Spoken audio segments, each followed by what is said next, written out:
Let's kick off with Mediclinic, which is South Africa's biggest private hospital group by value, and it's controlled by Remgro. Indeed, 42% held by Remgro. The assets themselves are in Switzerland, that's the Herzlanden Group. The United Arab Emirates already, Dubai as well already, because they bought some assets there about 4 or 5 years ago.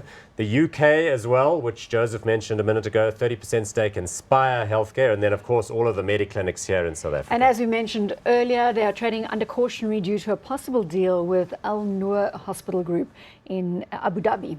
Market cap 116.7 billion rand, PE of 25.2, dividend yield of 0.87%.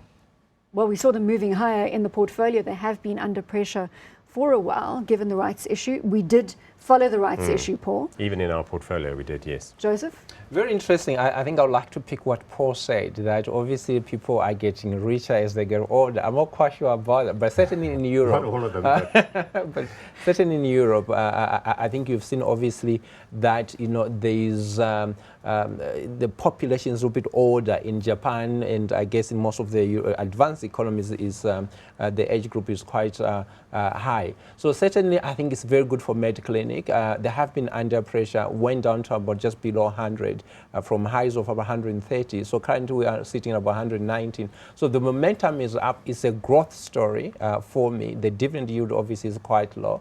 But certainly if you look in terms of obviously their margins, I think they're still printing very good margins as a business. So I pretty like them. Let's get that graph back up again. As Joseph was chatting about the share price movement, just popped up here at the end. Yeah, they did a number of good things. The Herzlanden acquisition in Switzerland, I think, was in about 2010, 2011. They refinanced that debt. They got the timing right. The foreign earnings worked well for them. Switzerland was booming. South Africa was booming. Share price was doing well.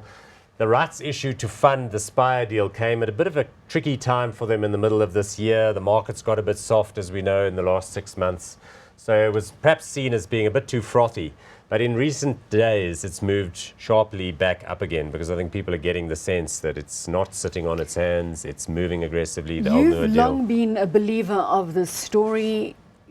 Basically, you are being proved right at this point. Do we hold our position? Absolutely. I mean, the rights issue, of course, just went to do the Spire purchase. The issue with Al Noor is much smaller than Mediclinic, but it has a London listing, and it has a dominant position in Abu Dhabi, and it also has some operations in Dubai where Mediclinic has those as well. So if they were to put these two groups together, it would be a reverse takeover by Mediclinic of Al Noor, a renaming probably, which would give them a primary principal listing on the London Stock Exchange, on the LSE, with a secondary listing here in South Africa, and that would be great because then their cost of capital would be lower, and I'd be pretty surprised if they didn't use that as a springboard to further international acquisitions. So given that we're holding our position, Joseph, would you do the same? Certainly, I think we would keep the position. Management is very strong. I think their business model, everybody's getting comfortable with what they're trying to do.